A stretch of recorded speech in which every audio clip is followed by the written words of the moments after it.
Sheila? I'm preparing the Facebook Live link. We start in a minute, please. Okay. We just share. Sheila Raymond.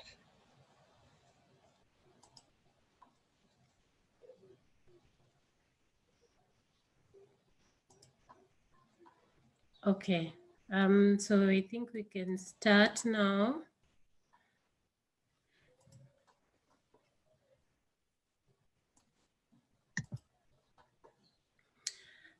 Good morning, ladies. It's my pleasure to welcome all of you to today's session. I'm so happy to have you all today. Being a weekend, I know most of us would like to be in bed sleeping or maybe just run errands here and there. But we have decided to be here, and you setting aside your duties and deciding to join this meeting is a pleasure to us as the planning team. And I really appreciate you and I celebrate you. This is like our 5th session, if I'm not wrong. We have many others that are coming up, but we will share as time goes by. So today we have our able speaker who will talk to us about networking. Most times, who is Peter King? I hope we are not going to allow him join.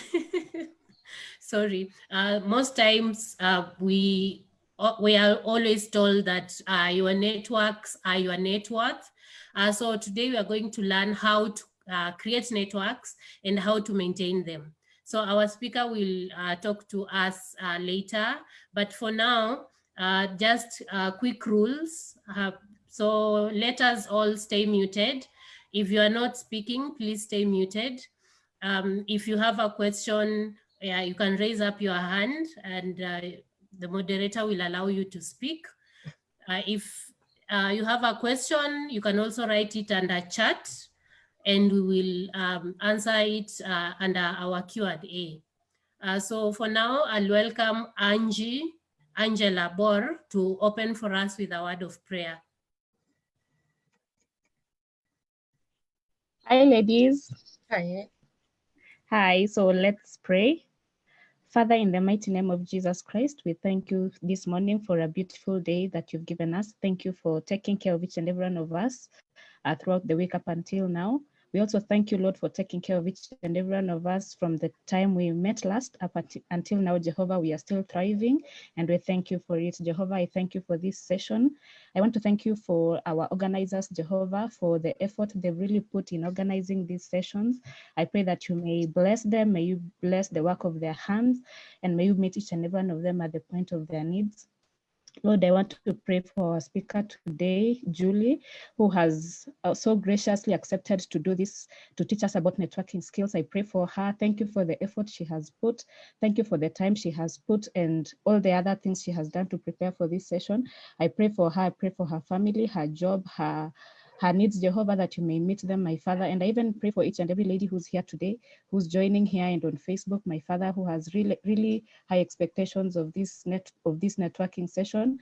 Jehovah, I pray that you may be with each and every one of us. May you help us to learn. May you help us to even use the lessons that we learn on these sessions, Jehovah God, to improve ourselves. May this session, Jehovah, be a stepping stone to success, my Father, in our jobs and even in our networks, Jehovah. And may we use the lessons that we learn in these sessions, Jehovah, to even improve our lives and improve the lives of others. I pray, Father, that for these few hours that you're going to be here, may we learn a lot, Jehovah, and may you be with us. May you enable us. May you also protect us, my Father, from each and everything, each and every evil, that you may protect us from them.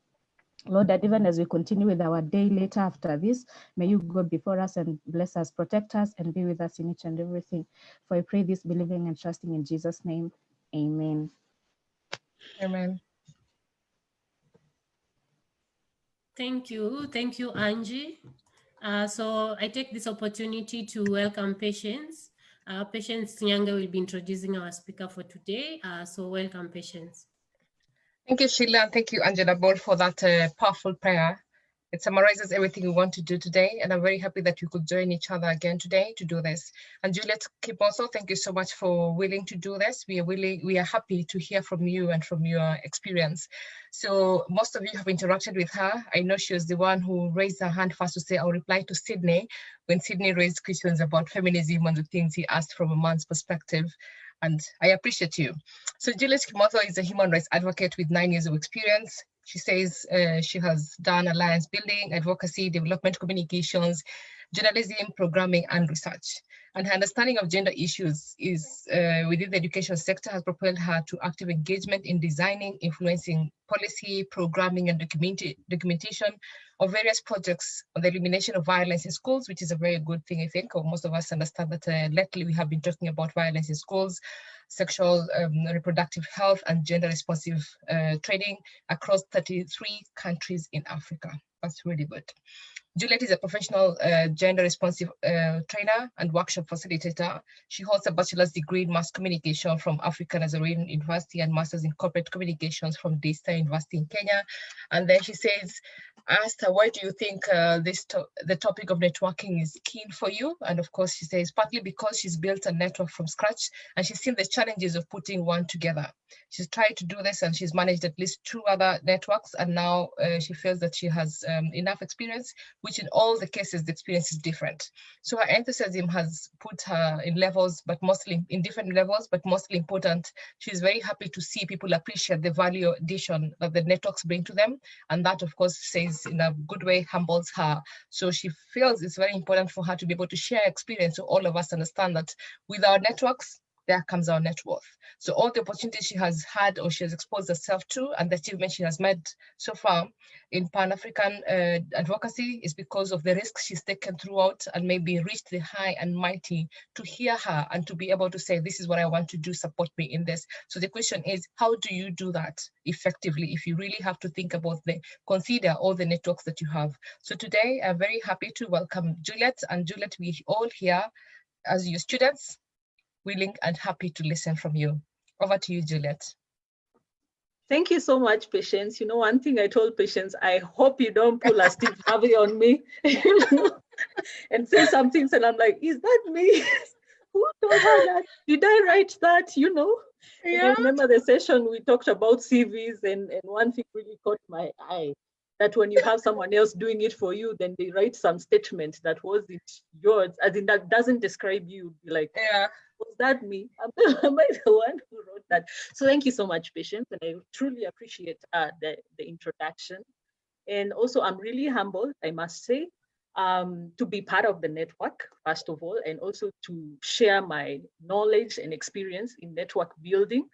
I know I've been checking how people are being responsive to the topic, and I can tell there's a mix of people wanting to know how to network, but also the importance of building one, because every one of us can actually build a network. It can be easy, it can be tasking, but guess what? The fruits of it all are fantastic, and you'd really want to sit back and say, I'm glad that I tried. I'm glad that I'm part of this. I'm glad that, you know, I'm part of this particular movement and all that. So allow me to share my screen with you all. Just a minute.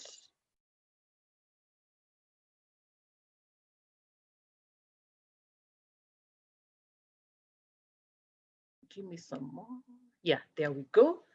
So yes, here we go, network building. And often when people hear about network, they think about, I need to know people. I need to get something from knowing certain people, or I have something that I need other people to contribute to and stuff like that. So what's with a network? You know, the word network has various definitions, and even computer gurus have their own definition of a network. They'll say probably it's computing devices connected together and conveying some form of information or codes and all that. But to many of us, we probably understand a network to be something structured or loose, and whereby we are able to exchange ideas, we are able to exchange even responsibilities and tasks, And then actually there's a shared goal, there's a shared interest, there are shared ideas that you want to see them, evolve to something that has gains to all of us. So yeah, basically that can be more or less the overall, in summary, definition of a network. There's volunteerism, there's that exchange of information, there's a common interest, and obviously a structure or even a loose one, whether tight or formal or informal one. So again, who is involved in a network? It could be individuals like us right here. It could be organizations, a group of organizations, either in different spheres, those in corporate, those in entrepreneurship, or those in humanitarianism as well, and also institutions. So it doesn't really just narrow down to a one-on-one case scenario. And then I did a very interesting survey prior to this particular talk.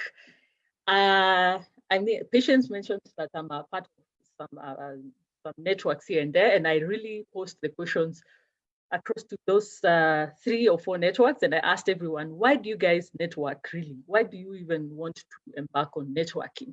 And some of the interesting answers they gave were, what is sharing experiences, opportunities, sharing ideas, resources, and even tools, actually tools that can help maximize on whatever they are doing. Either it's profit they want to get out of it, either they want to reach a wide audience and stuff like that.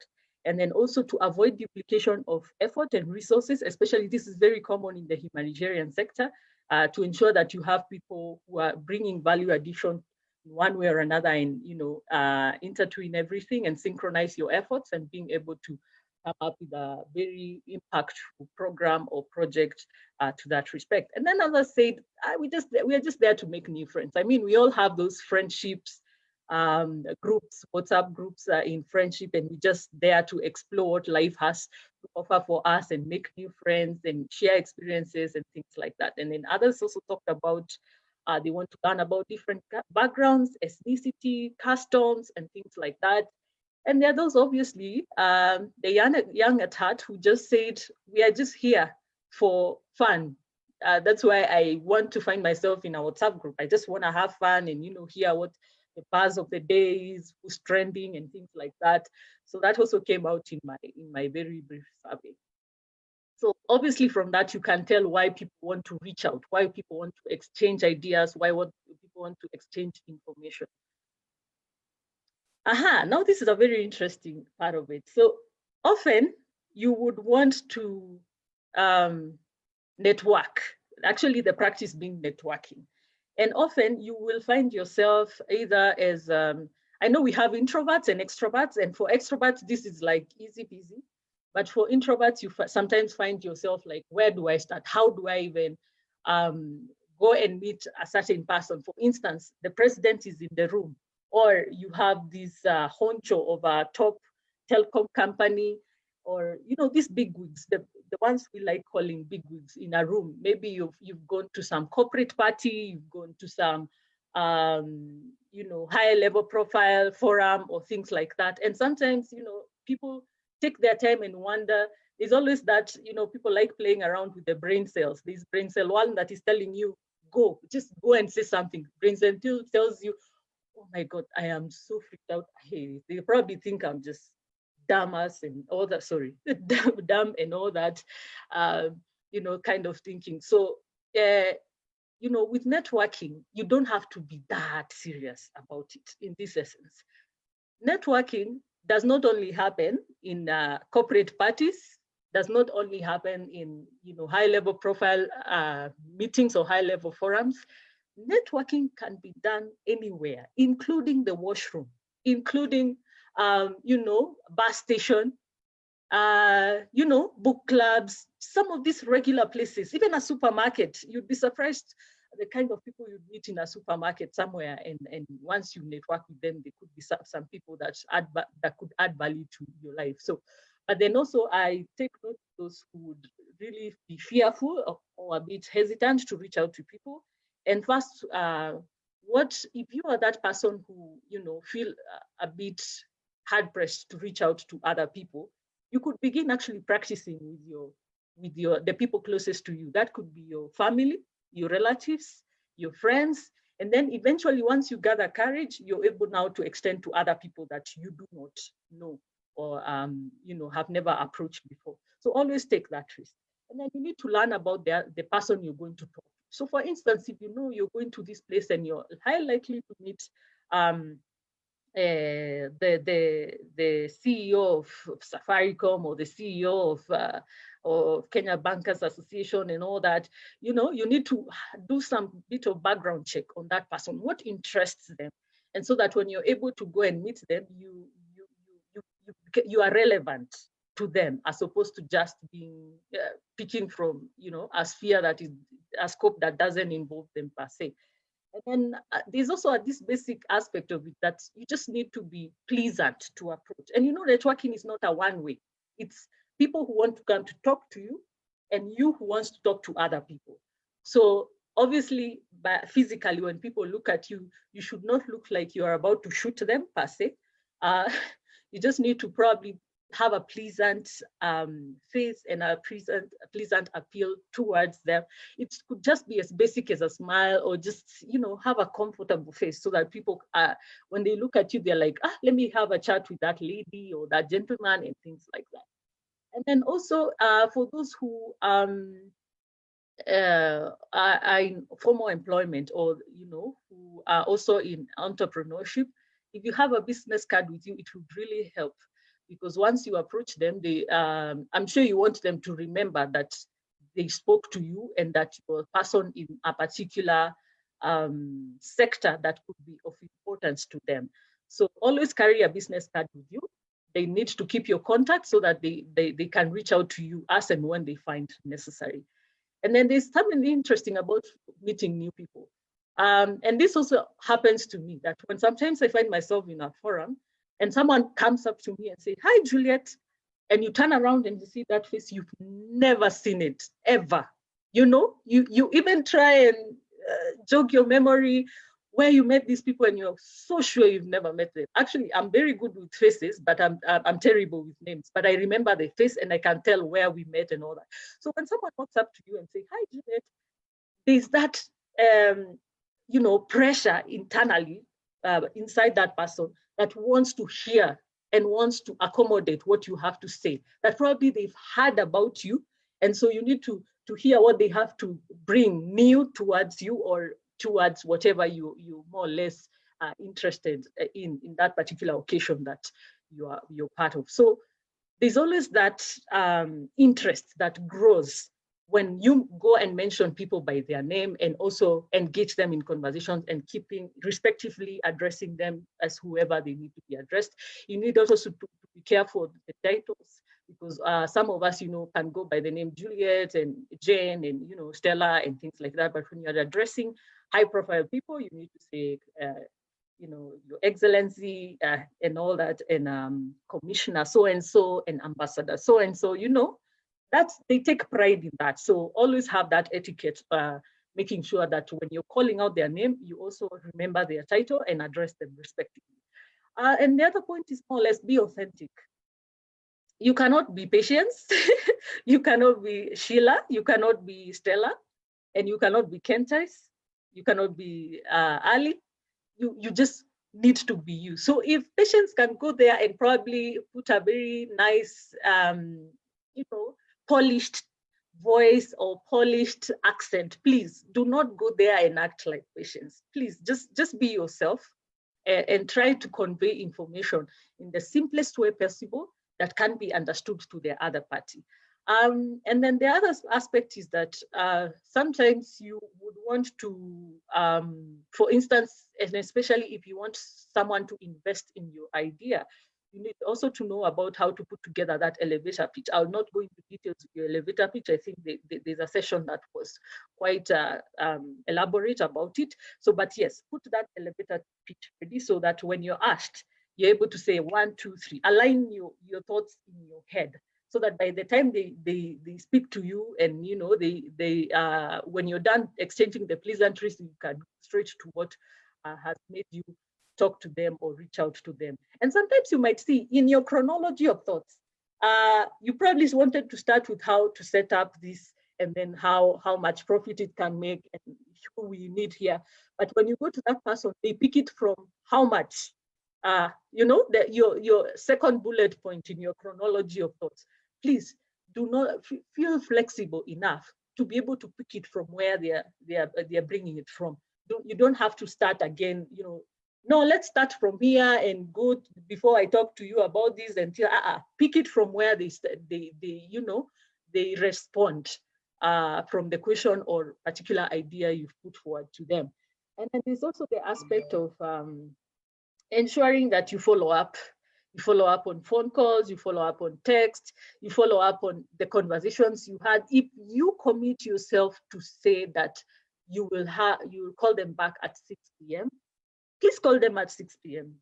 If you committed to draft an email tomorrow first thing in the morning at 8 a.m., please ensure that you actually draft that email and it enters their email box at 8 a.m. There's an impression that you're creating, that you're someone who can be trusted, who is reliable, who is efficient, and who is effective.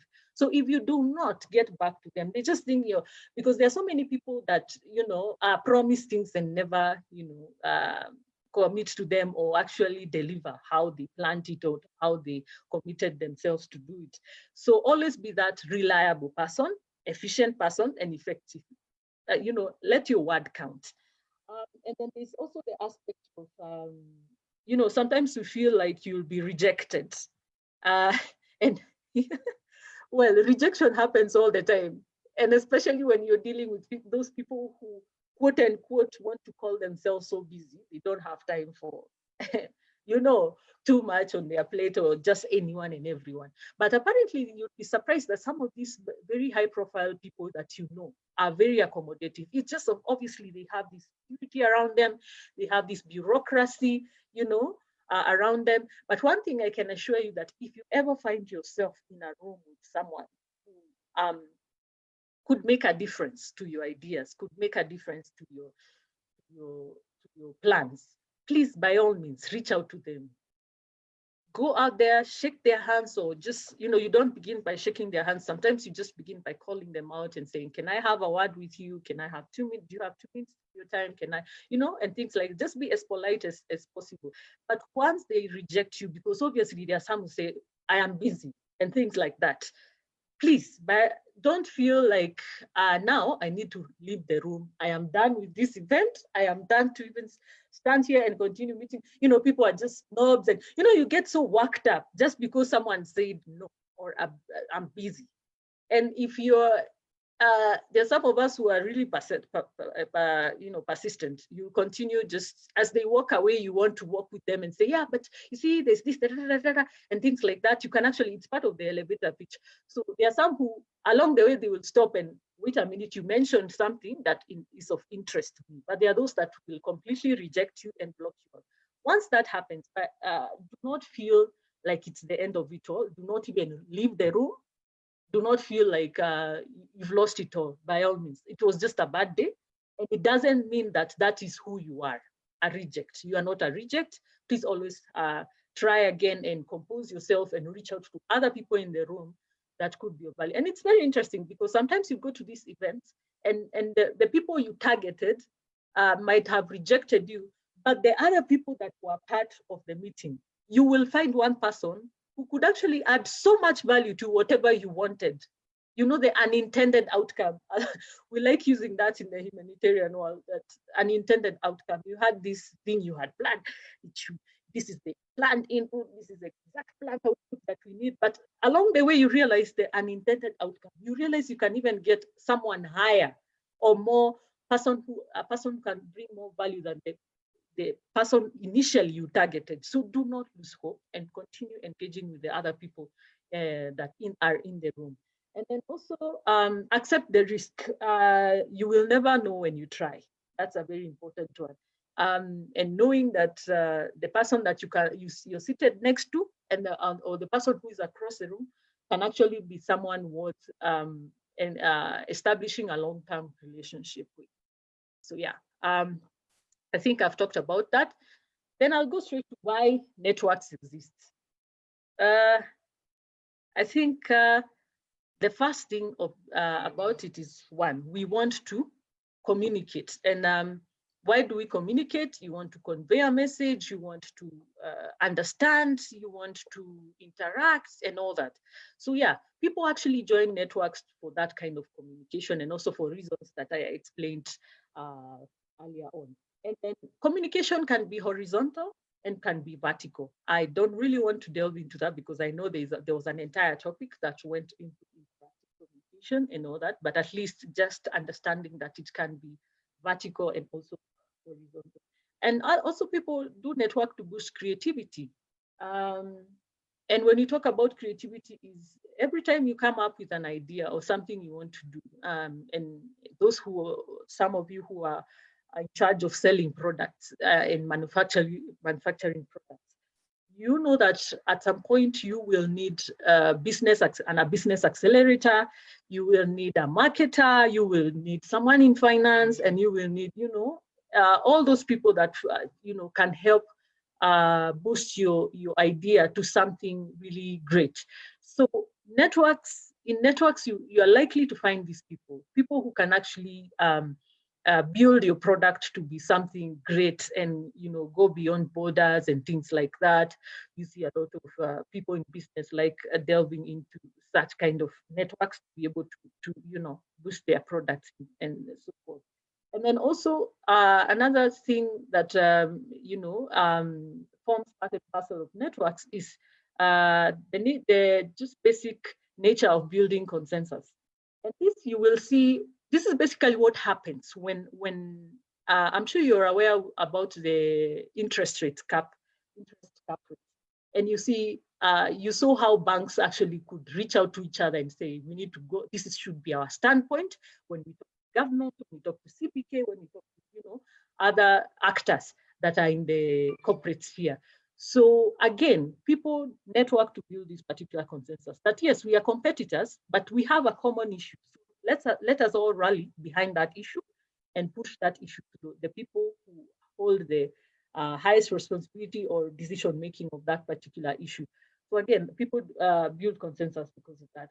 And the other part of it is obviously amplify ideas. You have these raw ideas and your idea, and you're looking for more input on how it can work, what to avoid, and things like that as well. Also helps in network setup. And then we have the aspect of convening people. This is very much common in the humanitarian world as well. The reason why you see so many high-profile meetings happening in humanitarian sector is it's because we want to bring together everyone who is affected by that issue. And having everyone who is affected by that issue means they are able to understand how we can contribute to resolving that issue. So that aspect of convening also brings on board ideas, sharing of ideas. It brings on board sharing of expertise and a roadmap. You can actually are able to draw a roadmap on how to go around that particular issue. And the most common of it all in networks is people come together to invest. You know about chamas, you know about everyone who runs investment either in real estate and things like that.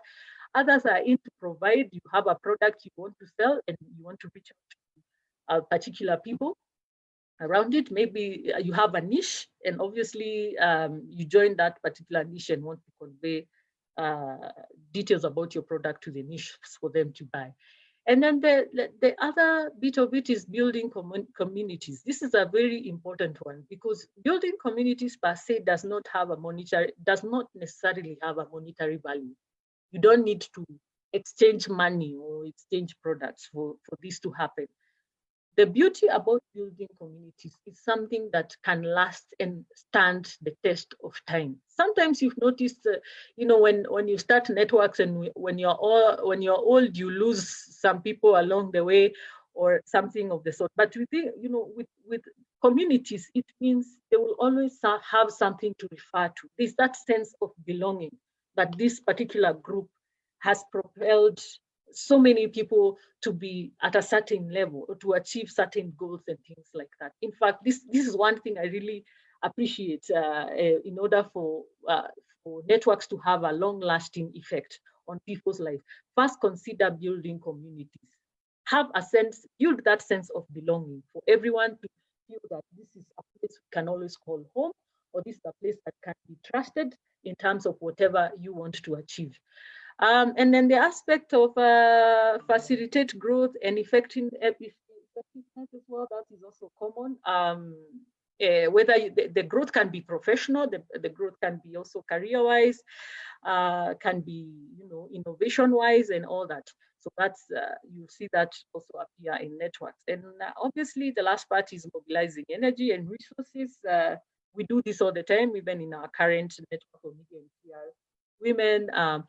I see a lot of us coming together and being able to contribute to a cause, and we actually do the cause. So it's pretty much why network, all that is pretty much why networks exist.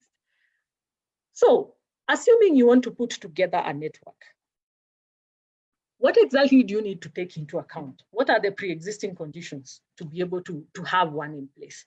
First, there has to be, a pre-existing social capital, some kind of shared interest, shared norms, and the urge for cooperation, that needs to be there. Otherwise, that's why you see groups, and this more or less defines why we have groups that there are people in solar energy who have formed a group, people in communication that have formed that group, people in banking and all that, because you tend to have a set of norms that more or less are common amongst you, and that's why you want to really be part and parcel of that particular network or grouping to be able to gain from them. And then there's the aspect of representativeness. Representativeness is very good, and in this essence, it helps you to gain mileage. What are we talking about? For instance, if you want to push a new policy in Kenya, and let me give an example with an education policy. Who exactly do you need to buy into this policy?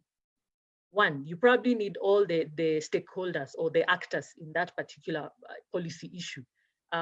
If you heard about me talk about violence in schools. So for instance, if I want to push a policy on violence in schools, I would want to bring into my network teachers. I would want to bring into my network school administrators, both private schools, school owners, both private and public. I would also want to bring on board the Parents Association. I'd want to bring on board the ministry officials and everyone. And when you speak about ministry officials, you're also targeting those that define TVET, that define all those areas in education, specific units in education, whether early childhood education, whether it's primary, secondary, and tertiary, and things like that, and even the area science, such as science, arts, and things like that. So that representativeness helps bring seriousness in the course of action that you want to achieve, and also brings out the aspects of it's a serious issue that needs to be addressed, and it needs to be addressed now as opposed to later or anything of the sort. So that representativeness really helps in terms of gaining mileage and getting things moving really fast. And then there's the aspect of strategic fit. So for instance, if you know that, I'll give this example. For instance, you know that you would want to enjoy this women package, the government women package that they give, or the credit facility that is up for grabs. So, and currently, in fact, the current thing that the government is offering is the credit facility for private schools to be able to push on, them from COVID-19. So if I am a private school owner, where would I, how would I form my network, or where would I need to be in order to gain from that credit facility? First, I need to find my other fellow private owners, and then also understand what kind of networks they are part of, so that now you strategically position yourself there to receive the goodies, or you strategically position yourself somewhere so that you can also give and receive from them. So that being able to position your product, being able to position your interest or your goal, that pretty much helps. And that's how you align yourselves to the network. And then there's also the aspect of leadership commitment. It takes, a few people to form a network. It doesn't need to be all of us at once, but eventually it grows to numbers and numbers.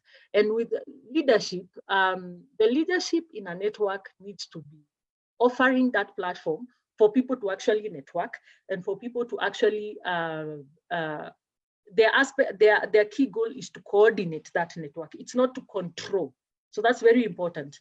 Do not control, coordinate, give people the platform to be able to share ideas. Have that tendency of wanting to throw something out there and gather feedback. Ask a question, an open-ended question in the network as a leader, and hear from people. Even serve them with a poll if you have to. If there's an existing issue that you need to solve internally within the network, you can actually throw in a poll here and there and gather feedback from the audience, just to be able to see how you're able to steer this particular network to greater heights. And if the leadership fails, people eventually fall out of the network. People do not fall out because it doesn't serve their interest, but because they just feel they are in this bubble that is not serving them, right? That they are not able to express themselves. And especially if you are in a place where you're not able to express yourself, people will withdraw from that particular network. So the leadership of the day really needs to create that platform and coordinate rather than control. And then the other aspect is sound governance and management. In that, you need to have effective communication systems in place. You need to have systems that really pretty much allow people to share ideas, people to share their goals, people to share what they really want to achieve out of this. So that it could be structured or defined. Structured or defined would be great, but it needs to exist with some kind of guidance. You can't just be really half-assed, because with half-assed, people tend to move all kinds of directions. So always ensure that there's pretty much order in it. And then also key individuals. When we talk about key individuals, is people who influence. Always have people who influence in your space.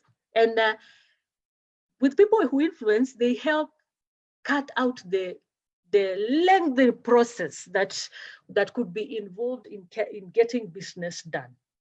So, for instance, if you have the chief of party in your group, and probably just anyone who works in government in your group, having the chief of party means you are likely to, if you want to convey a message or push something with the president, it's very easy. These are the people that the president listens to. These are the people that the head of corporate listens to. So having those key individuals, knowing if you want to speak to the head of Safaricom or Airtel or all those service providers, but you have their key people there, the head of corporate affairs or someone in that particular group, they really help and cut out on the various processes that are involved. I mean, you can imagine walking to the administration block of Safaricom House.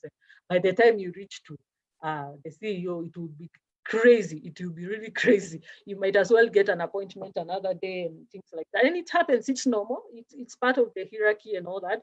But at least having these focal people in your space and in your network, it helps cut down on the process involved.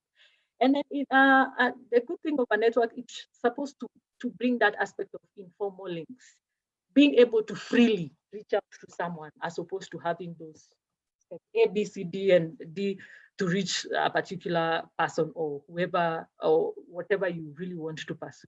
So that informal talks, that informal aspect of reaching out to each other really helps in terms of building a network. And people are enthusiastic and they feel like, oh, you want contacts for who? I got them. I got this. I could get here, do this and this and this. And that enthusiasm is what really grows a network. It's not something people are here feeling now, how do we get to this? I want to do a story. I don't even know who can, a journalist, who is the journalist for education or who is the journalist for that? Those informal links really help. And then lastly, it's what is happening today. Actually, it's joint learning. The fact that we are able to learn from each other. Someone who is in the the development space, one who is in the corporate space, one who is in the entrepreneurship space, bringing all that set of knowledge and expertise and learning from each other. I believe for the past 5 talks, we've been able to pick some snippets. And imagine putting all that together. It just adds value to what you're doing and adds value to what you plan to do in the future. So that also needs to come out strongly when you're building a network. And obviously, with networks, there are various challenges per se.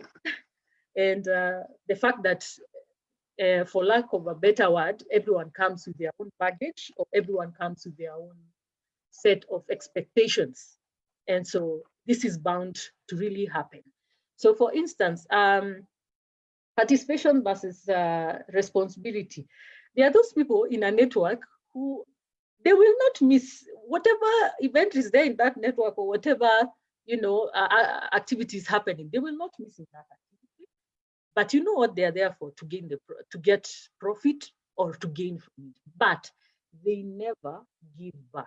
In a network, it's very important that the more you receive, as much as you receive, be in a position to let yourself give and allow yourself to also add value to other people's lives. So again, you'll find those people who never want, they have knowledge, they have all the connections and everything, but they are seeing someone there is asking for help, and they are like, we are not sharing, that's just mine, things like that. That's a challenge often in a network. So whenever you have the opportunity, please, the same way you've received, be in a position to allow yourself to give.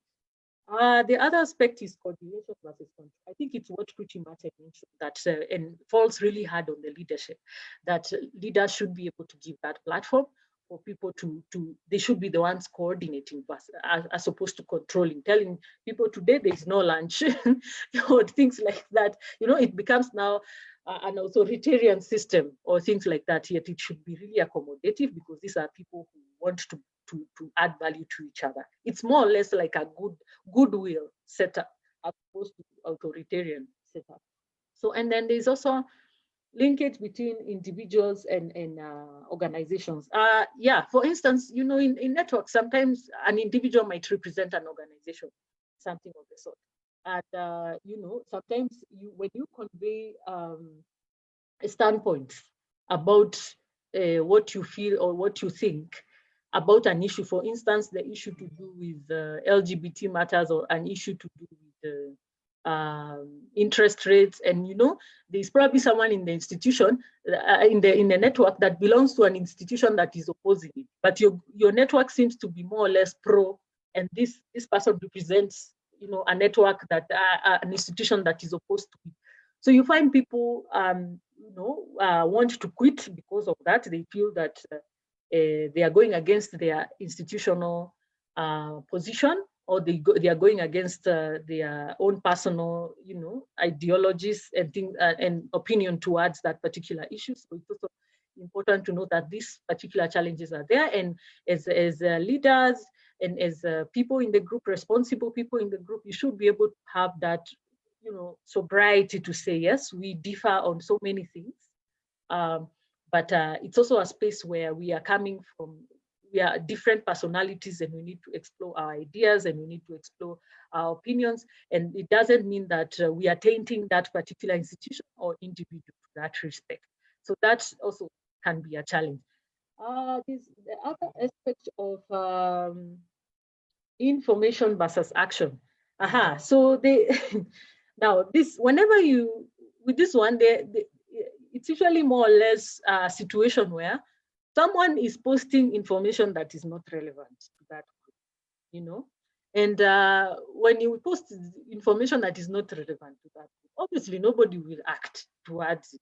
And that's why you hear people, come with rules like, please, this is not a group where you're going to sell do what, and or do this, defining those, no selling, no hanky-panky, no sharing,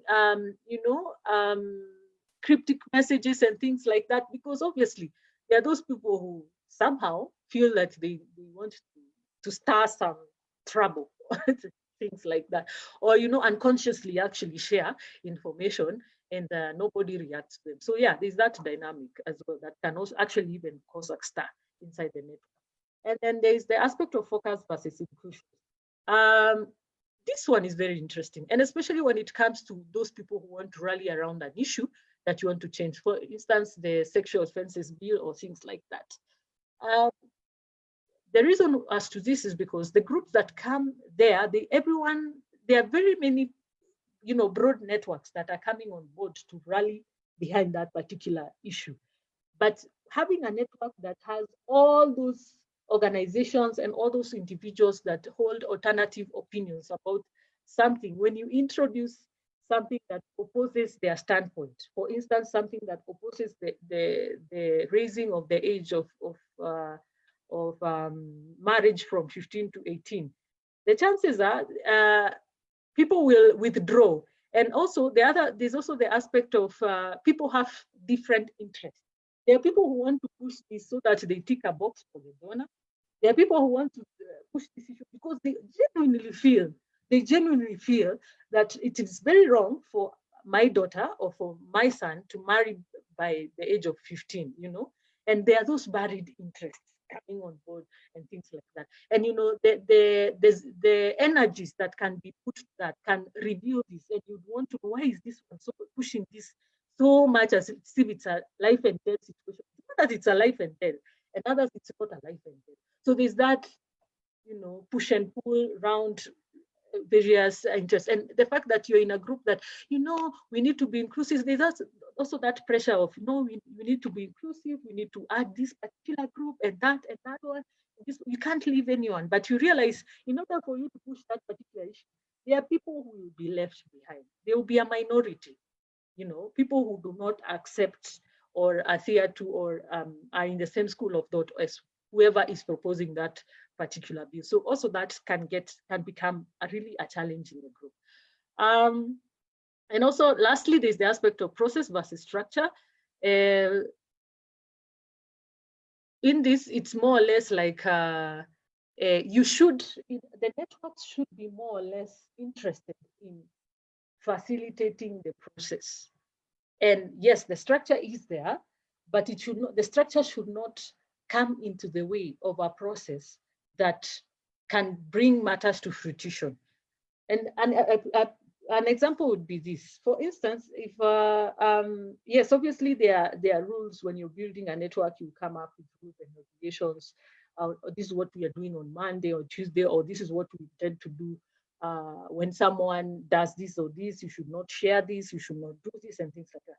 But in as much as the guidelines exist, let there be a process to be able to evaluate an issue, evaluate a disciplinary action, evaluate, whatever particular issue that may come to play in a particular network. So the process needs to be there. But sometimes people skip the process. They say, no, you need to leave the room. We just saw you post, but you need to leave the room, because you're not giving that opportunity for the person who's been accused, or the things that are more or less pressing or diverging things or scattering people here and there, to be actually evaluated and to get to understand what can be done differently. So sometimes you see a situation where the structure supersedes the process, that we are the bosses, we'll get you out. We don't care what, as long as we've seen it, we've seen the image, you're gone. You don't give the opportunity to have a fair hearing or, step-by-step kind of conflict resolution or arbitration to that respect. That also can be a challenge when you part and parcel of a network. So lastly, this is pretty much my last slide on safeguarding networks, because with all those challenges, we really have to find a way to navigate it all, because there's a lot to get. There's more to gain in a network than an individual. They're all saying that when you want to work faster, you go alone. But when you want to work further or to go further, you go with others. So the essence of a network is pretty much that people are able to ace their expectations, ace their goals in whatever purpose that is bringing them together. So whenever you're starting a network, ensure that the first thing is clarity of purpose. Know why you're there. What is bringing everybody there? People are yearning for information. People are yearning for knowledge. People are yearning for experience. People are yearning for skills. So that in itself should be a binding reason as to why you want to maintain that network, as to why you want to start a network and embrace it. And then the other aspect of it all is also establishing working guiding principles of both coordination and participation. Yes, as you know, unless you want to turn it to a marketplace where, everything and nothing is happening all at once, that is not probably a good route to follow. But at least having these simple guidelines and being able to tell people what entails in you joining this particular network can really help. I love using this BAT too, using the BAT to and mantra.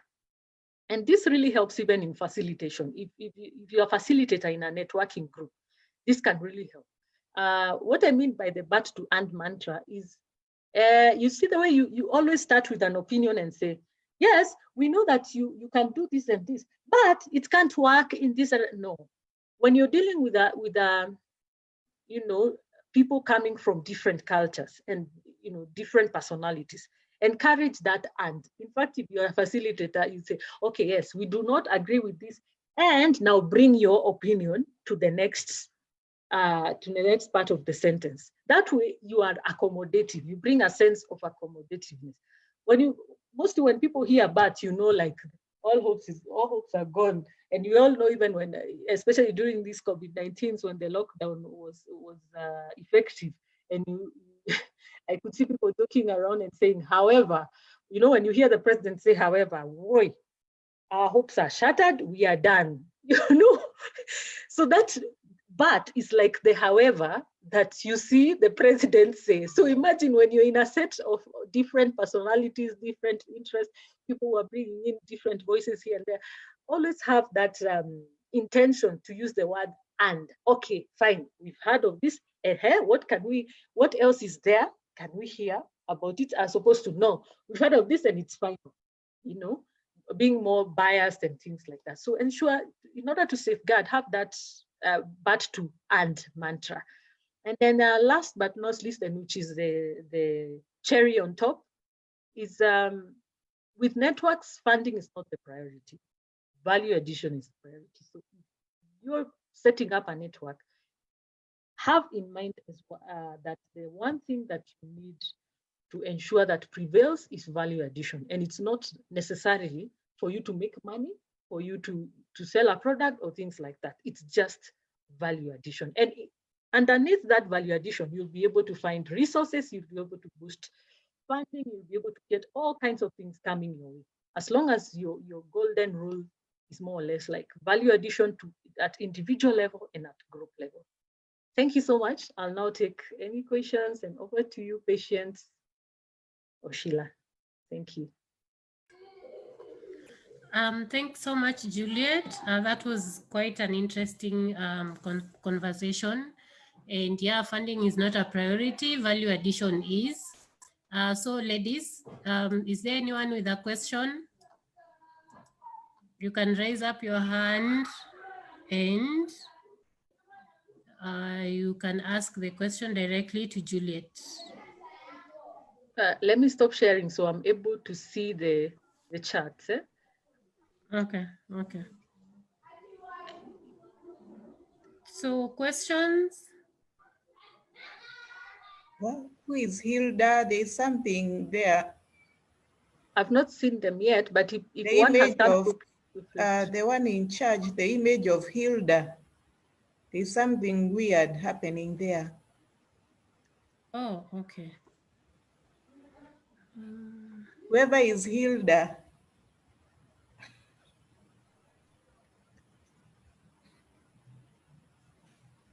I think she'll be coming back maybe. She's nude. My dear, she's nude. Oh, and I can't see Hilda. I think it's hot wherever she is anyway. It is a possibility. So thank you, Juliet Kimotho. Maybe I should start off this conversation. Thank you so much. For me, I mean, you've been speaking and I've been trying to evaluate the network that we are in and how most of the time the things that probably we have done wrong I see them, I hear them, and they're very probably glaring mistakes. But then my question is, how do you gauge whether, I mean, I know we have discussed this before, that there are personalities who are not as loud as everyone else. How do you get the engagement, or how do you get the value addition in a group where the rules say, or you see the value of networking as engagement, as opposed to you receiving and not giving, if you understand my question?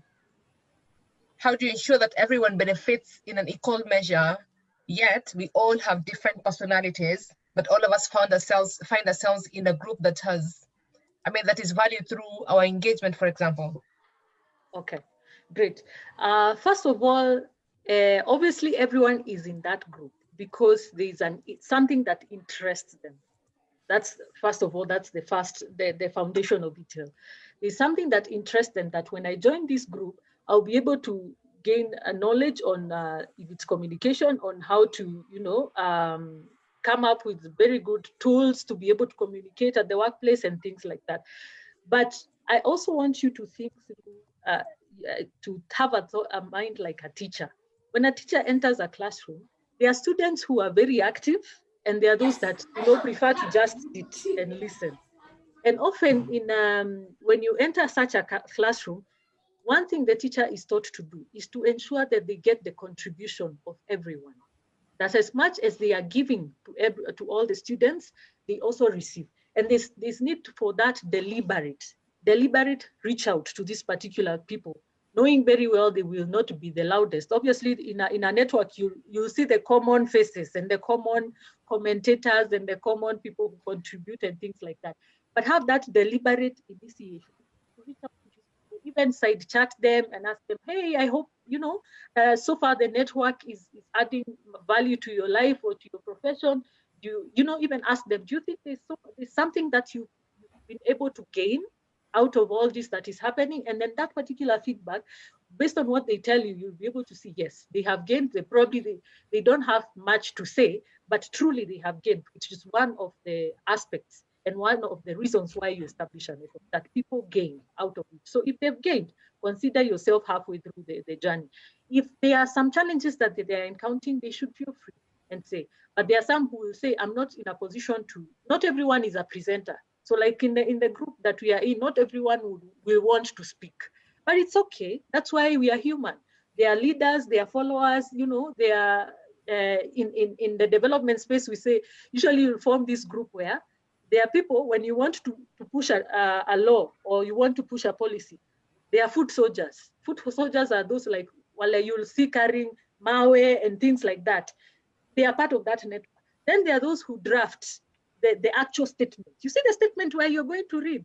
Those are the people who will go there and say, we as so and so, and they read that statement. Then they are negotiators. By the time that all that process of matching and reading out the statement happens, and maybe now the president of the day says, now we can listen to you, or the minister says, we want to listen. There are people within that group who you will send. And then also there's the arbitrators. In a group, when people are fighting right, left, and center, there are people who have this kind of, talent and gift. They can come and neutralize everything. Be able to be in a position to identify this expertise, because it really helps. It really helps in your course of action. And not everyone needs to go to a certain direction. Just ensure that you know the kind of people that are in your group, and whatever objective that you want to pursue, there's a unique contribution coming from all corners. Yeah. Amazing. Thank you so Thanks, much. Juliet. Go ahead. Go ahead. Go ahead, Patience, if it's a question. No, it was just maybe in addition to what she said. I'm imagining maybe that will probably work in a very organized network, and probably not necessarily a WhatsApp group, because I'm imagining in a WhatsApp, WhatsApp is not really, sometimes it feels like a full-time job if you have to do that. And so maybe I'm imagining now trying to see who is the silent person and trying to see why are they silent, and what will I be saying? What will I be measuring them against? Should I be saying that you're not as loud as Miseta, you're not as loud as Patience, for example, and that's why I would consider you silent? What would be the parameters for you to say that this person needs to be reached out to, as opposed to you know, just trying to ensure that they are still in the group and their silence does not mean inactiveness. Now, you should not measure anyone against someone else. Yeah. No, ever. You should never do that. That's why also in our how to go about networking, you need to be authentic. So understand that you're dealing with people who are of dynamic views, of dynamic, interest and things like that. But gauging how they are able to participate and things like that. By the way, in communication, silence is communication. You know that. Mm-hmm. So they do not have to always be contributing for them to be seen.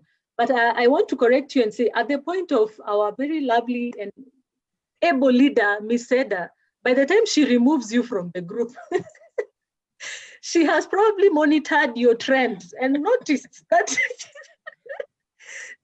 that you have not been doing anything or saying anything, but that person has been seeing things. So by the time even you reach a point where you want to remove them, first have that one-on-one chat with them. Ask them, for the period that you have been in this network, is there anything that you got out of it? It's the challenge that I listed. Those people who are there they want to receive, but they don't want to give. Those people exist, and it's a common challenge with networks. But at the point of you removing them, there might be something you learn.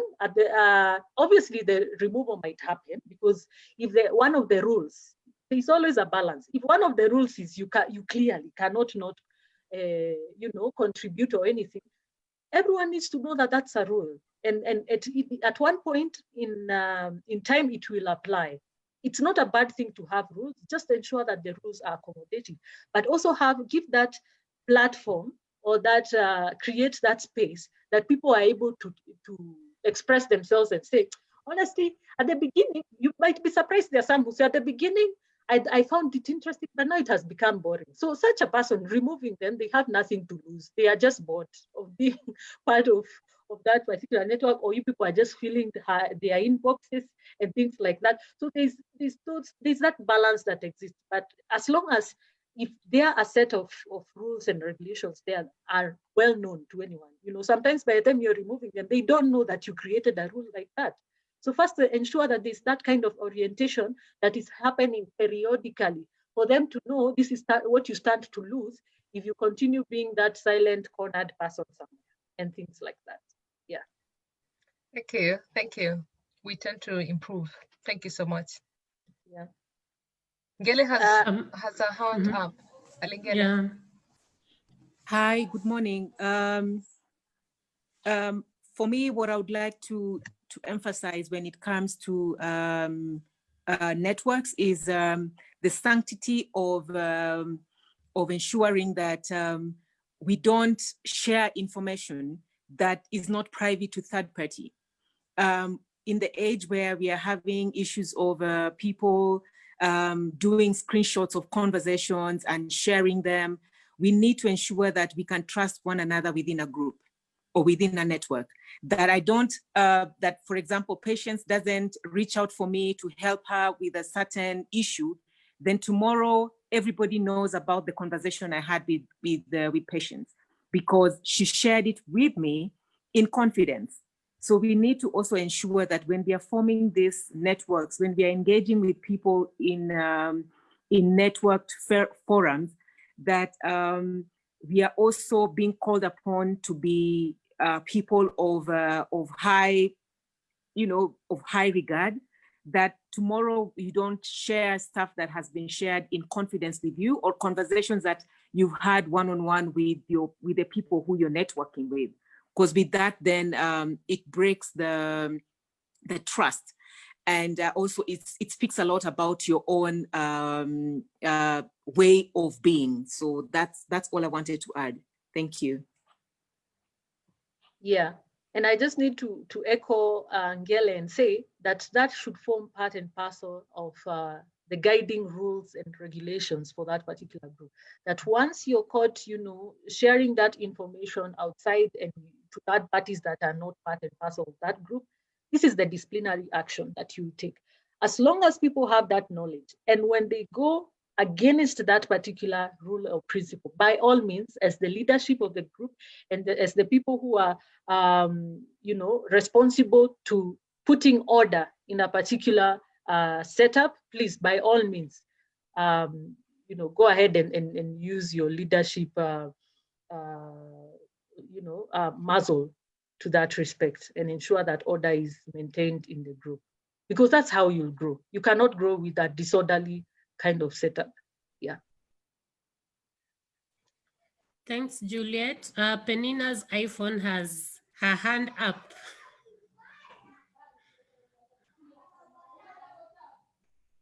Penina, please ask your question or comment.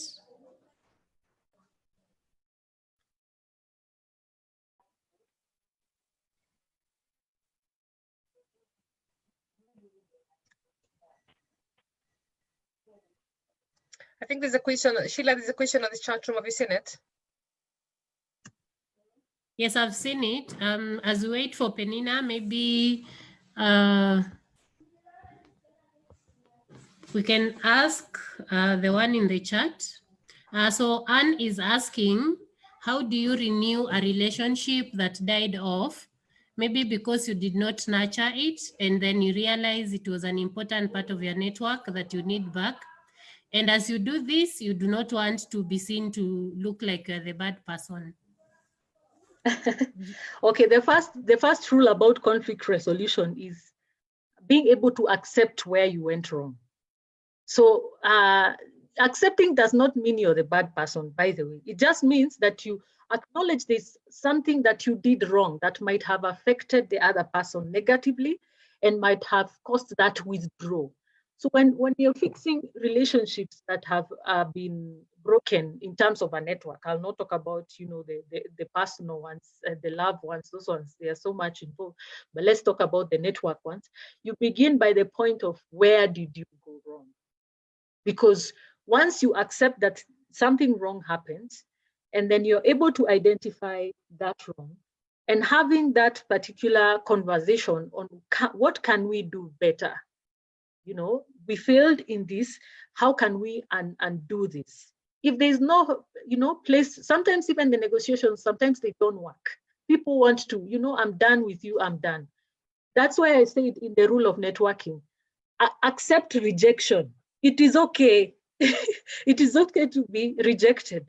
But if there's a chance for you to resolve the issue, by all means, start by saying, by acknowledging that you failed and you're willing to listen to the other people or the other person on what might have gone wrong. And then you too equally contribute to a solution. So the solution should just not come from you as the person who initiated the process. It's for them also to say how they feel or what they anticipate a reunion would be like with what, and have a new set of kind of understanding and set of guidelines and rules that pretty much work for both parties. But the golden rule of it all, accept that you did go wrong. That way, it puts everyone at the same platform and at the same level for initiating conversation. Yeah, I hope that helps. Thanks, Juliet. We have another question from Beatrice. So she asked, what does elevator pitch mean? Do you prepare it before? And then she also asked, what is the difference between a group and a network? And how does one balance discipline and control? Okay, first of all, with the network, groups form part of a network. That's why when I defined who is involved, you would say individuals, organizations, institutions. So even groups can form part of the network. So one is a subset of the other. A group can form part of the network. That's more or less the difference. And then with the elevator pitch, this is the most commonly used terminology in communication, the elevator pitch. What it means, okay, imagine a situation where you have a product. This is me, I have a set of eggs that I want to sell either to Aga Khan hospital, or where there, people can more or less, hospitals, any hospital of your choice. And probably or you have gathered some intel that the head of finance or the head of procurement or the CEO at Aga Khan Hospital or Karen Hospital, whatever hospital, more or less meets in this particular space. And it doesn't have to be the honcho. By the way, it can be even the personal assistant. That this is where they have the free time, or they meet for coffee, or she likes unwinding, or he likes, spending time around. Even a book club, they could be a part of a book club. So you want to sell these products to them to ensure that they are able to recruit you as a service provider to that particular hospital. What do you need? First of all, you need to sell your products. It's an elevator pitch is more or less, you want to sell whatever you want the other person to know about or to buy into or something of the sort. So one, you need to understand, know the person. Do they have power to actually influence you being included as a service provider in the list of the hospital supplies? If yes, then okay, first of all, they need to know how much this product will cost, and you need to have like a cash line if they negotiate, how low can they come, and how low are you willing to accept? And then also understand if they ask about your availability, can you do it immediately?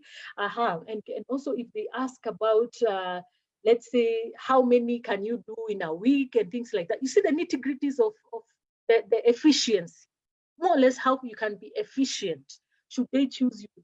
How can you be reliable? What it entails and things like that. Putting it together, and mostly in elevator pitches, busy people do not have 10 minutes, by the way, they don't. So chances are you have like 2 to 3 minutes to say why you want to speak to them, or to go up to them and shake their hand and say, hi, my name is so-and-so. And with the elevator pitch, by the time you're introducing yourself, the first sentence you're introducing yourself should also tell what you sell or what you want to do. So for instance, I'll introduce myself. I am Juliet Kimozo, and I sell eggs and things like that. In your first statement, that should be put out there. And then you say, and I would like to supply to, go straight to the, by the way, there's also that aspect of people beating around the bush. Well, it depends if the nature of the meeting or the nature of the environment you're in. With politicians, you don't go straight to the point. You have to soothe their ego. You have to, look for, bring things from a far end and, finally put your point across. But you see, with people in business, that doesn't apply. So know your audience and be able to do a 2 to 3 minutes organization, just knowing, prepare something. It's a piece. It's like a small speech, but that entails what you want to do, how they stand to benefit. Always think about the other person, not you. How they stand to benefit from your product and what you'll do to ensure that they benefit and you as well benefit, period. Once you have that in 2 minutes, walk over to that person, say hi, and you run. Or sometimes you can begin by, it's a lovely, there are some who begin by talking about the weather or the event. You can actually begin by, so you need to understand that person. And it's something I might have forgotten to mention in networking.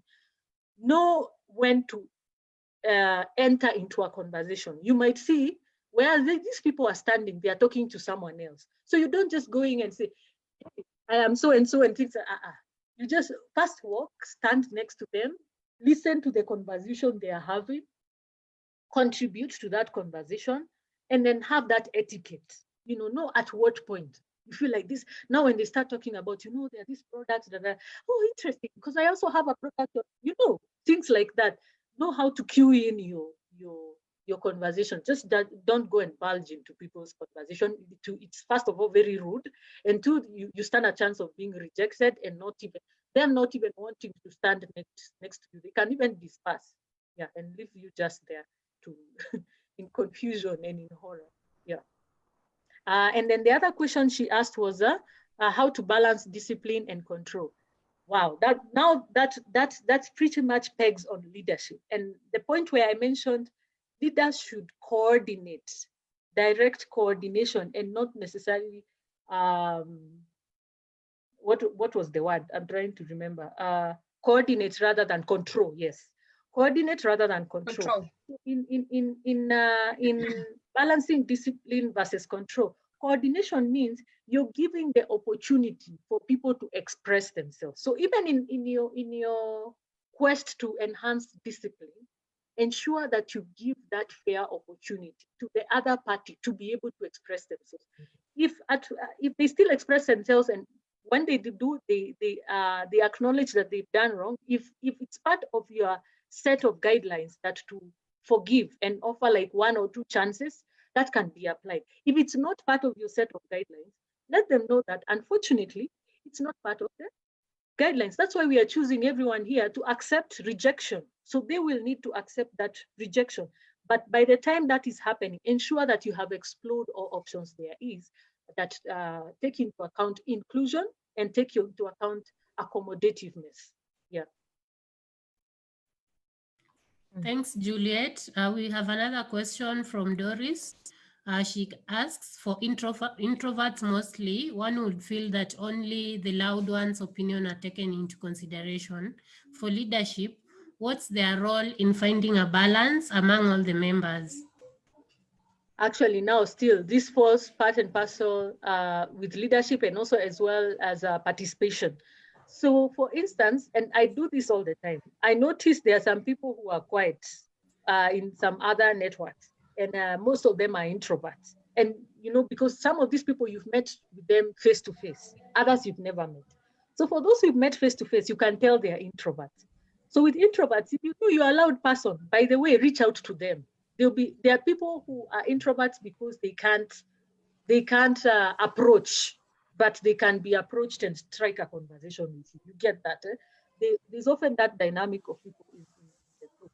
So what you can do is you can always, if you're a leader or if you are an active member who think this person can be of contributor of great value to the group, you can side chat them and ask them, how do you find the group and things like that? You know, I know you can do this and that.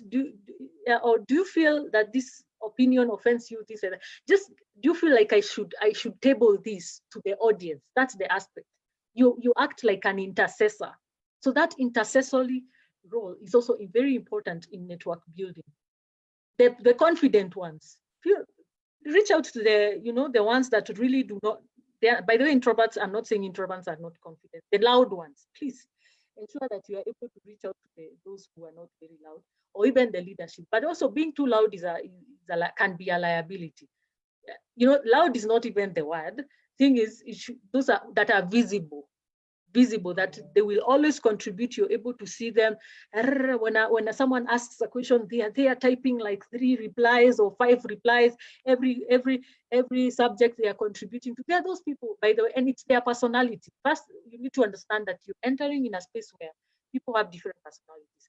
They are being an extrovert, just like you're an introvert, someone else's personality. So understand that. But that doesn't mean that you cannot constructively contribute or constructively even add value to that particular space. So always feel free to reach out to someone who you feel is best placed to represent your view inside the group.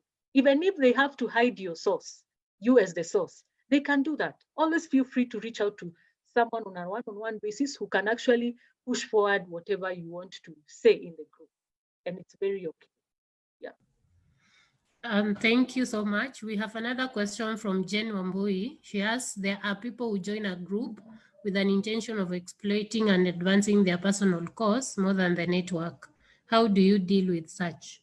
That is fantastic. You just referred to the first challenge that challenges of a network, where people are just there to give, but they don't want to receive or to, exploit and leave the group. First of all, you will have monitored their behavior. By the time you arrive at the decision that these people are exploiting, by the time you arrive to that opinion that they are exploiting, you must have monitored a behavior or a trend in them. And along the way, if you monitor that, be able to pick it out and say, if we go this direction, it will not be for the best interests of the group and things like that. But that tells you be on the lookout for that trend or that particular behavior. If you notice someone who has some weird or queer behavior, things like that, feel free to always raise it with them, either privately, because obviously, like we always say, condemn in private, praise in public, because also it can affect someone's self-esteem. So always you can even raise it up with the leaders, or if you yourself can take the deliberate action by asking them. If they don't want to, they don't hear you out, the next thing you can also always pick it up with the leadership of the group that can be in a position to offer that arbitration and negotiation mechanisms to be able to arrive to something suitable for the group. But one thing I also need to point out is that not everything is for everyone. So, you know, there can be someone selling honey, but not everyone wants to buy the honey, and it's okay. But there are those people who prefer sugar over honey. You know, you're dealing with people with. Are you talking about reverse Beatrice? contract. No, by the way, I'm her first customer. Beatrice, hey, when are you delivering the next honey? Yes, I'm using her because I'm her number one customer of the honey. So, are you feeling attacked, Beatrice? So Beatrice, I belong to the honey ones, but I'm sure there are those who belong to sugar ones, and it's okay, the solid sugar, but it's okay. We're in a diverse group. Always accept that. Yeah. Next question. Thanks, Juliet. Agnes Ngugi is asking, I think she's a member of the students group and she's the admin. So she's asking, what are some of the network platforms that you would suggest for students or people who are fresh in their profession or startups? Okay, fantastic. You know, and these ones, people in business can obviously attest to this. And often in communities, you know, there's chamas. I'm not saying students should go to chama. I'm just giving an example. For instance, if you are a newbie in the business world, first of all, the objective of the day need to learn more about the space that you're about to enter. So for instance, if you want to try out in manufacturing, do a lot of reading on manufacturing. Try to, if you hear, you can actually ask your friends around if they know people in the manufacturing. You can even walk into, by the way, you can even walk to organizations that deal with the manufacturing business or are not to pretty much support people in entrepreneurship and things like that, and ask for information. Walk into any organ and ask for that. You'd be surprised that there's information they're willing to offer, even manuals, even modules for you to be able to read through and understand how to go about it. And then you need inside, if you're a student, look at, if you're in campus, for instance, look out for clubs that interest you or interest the idea in you.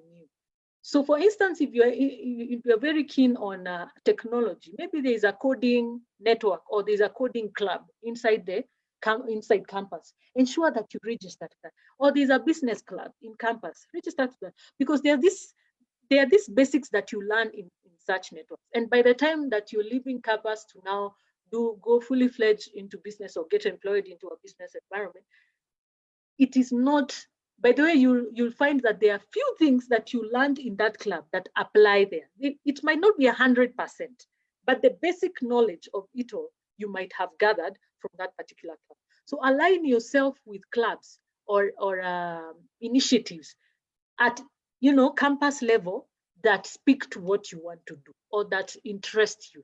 That way you'll begin by having the basic knowledge.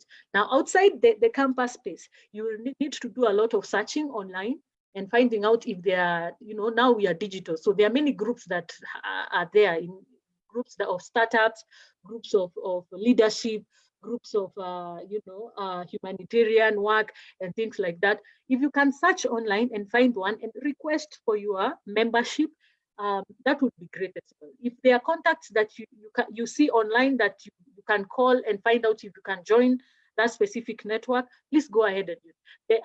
The main thing there is ensure that you have self-drive, self-initiative to want to go out there, to want to join any membership or club or whatever association that can really help you grow. Thank you, Juliet. We have a question from Facebook from Jai Kawambui. He's asking, where do you draw the line?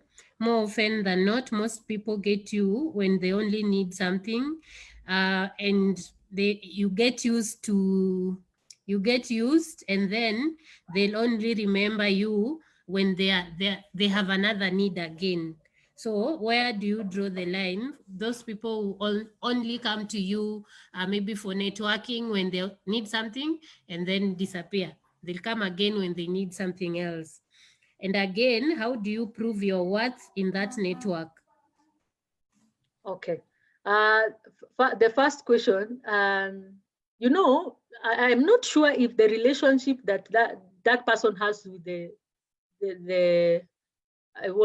exploiter, I don't want to use the word gold digger, but the exploiter, I don't know the nature of relationship they have. It could actually be a friendship. And you know, that's a whole topic on, you know, getting rid of friends who always take advantage of you and things like that. But in a professional setup, it still narrows down to one. When you enter that group, you yourself could actually be that person who you want to only go to the group and talk about your products and your products and your products and your products, which is not a bad thing because, by the way, you might find some people who are interested to buy your product and things like that. It is okay, but it needs to be managed in this sense that you know why you have that relationship with that person or why you are even engaging with that person. In the professional setup and the personal setup might be a little bit different because in friendship you might feel, you know, they owe you to always, you know, there's that self-conviction. They need to reciprocate. If you're there for them, they need to, you know, they need to be there for you and things like that. Now, friendship can be a whole different ballgame. But with professional networks, understand why you want to even engage in them in the first place. If there's nothing, you see nothing that you want to engage with them, by all means, cut communication.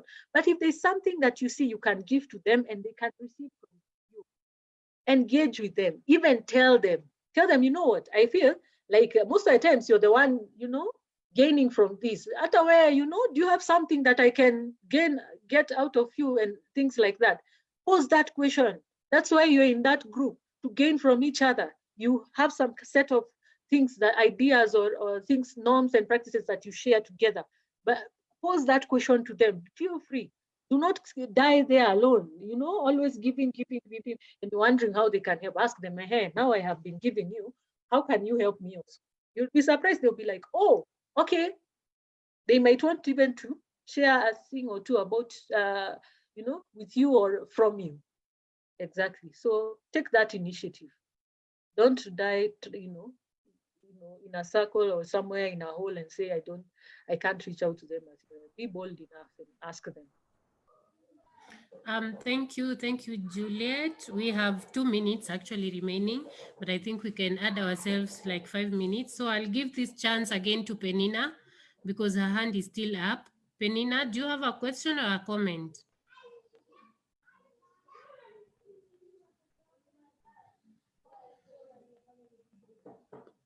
Penina?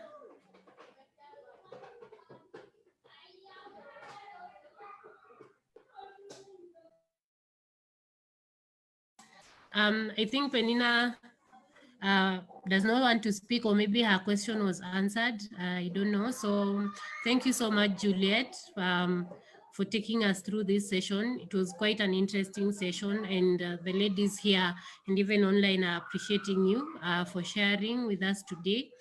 We hope that when we call you again another time, you'll be willing to join us again. So this time now we would like to move to the next session, which is a photo session, and it's going to be led by Patience. Is it? Okay. So this is the time I ask everyone to switch on their videos so that we can see your photo, your faces.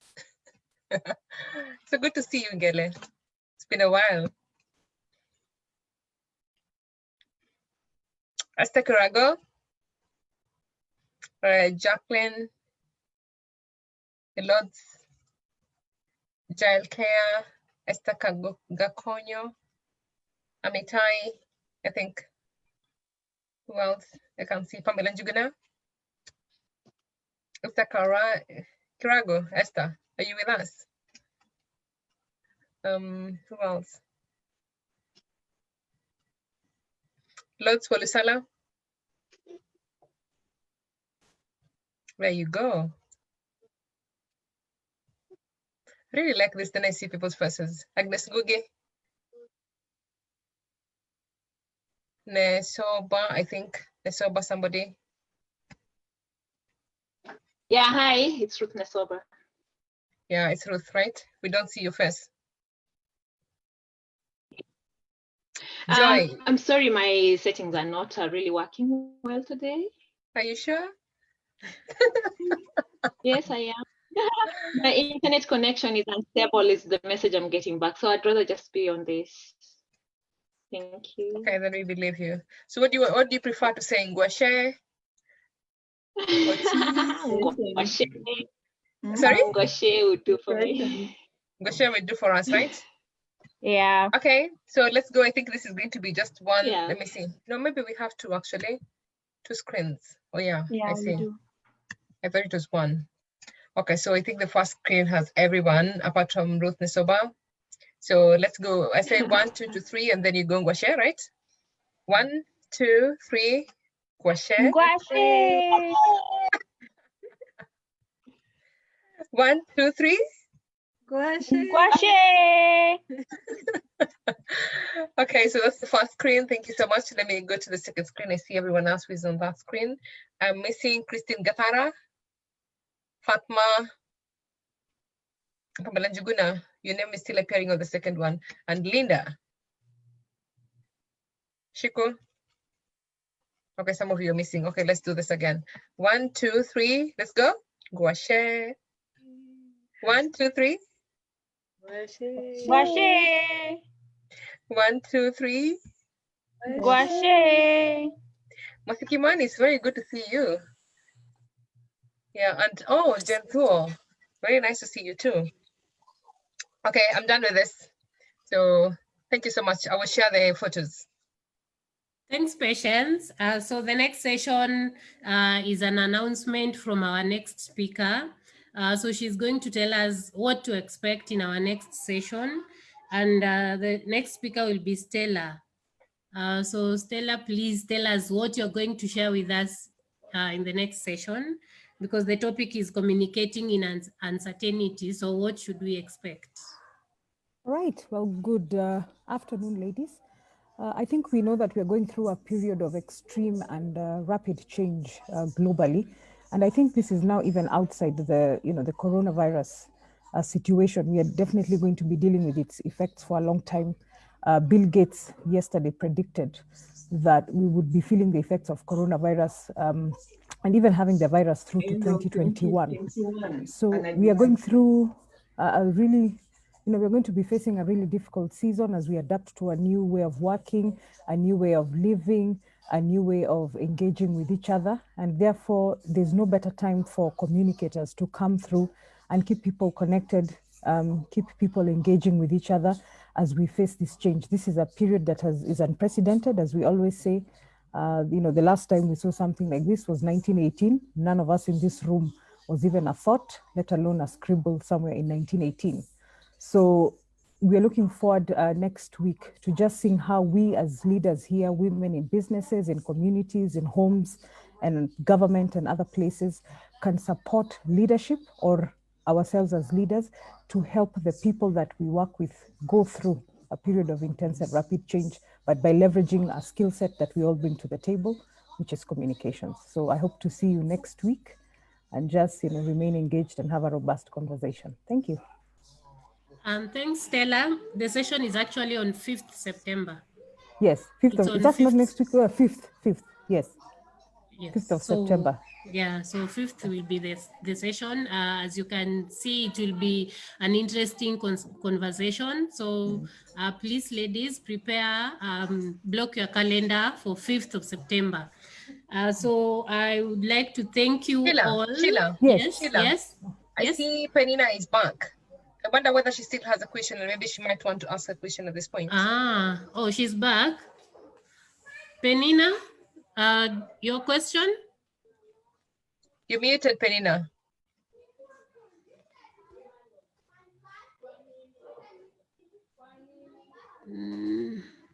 There's no voice.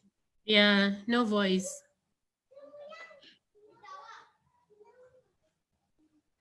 Okay, it's unfortunate. Yeah. Penina, we can't hear you.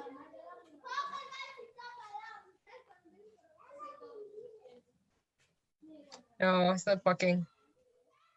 I think her mic has a problem or something.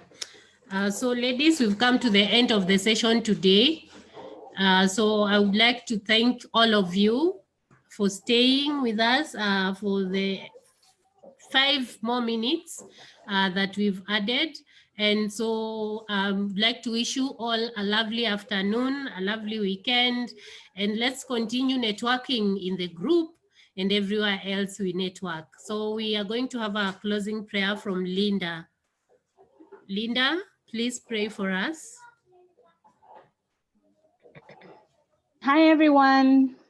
Hey, You can hear me? of course we can. Yes, we Okay. can.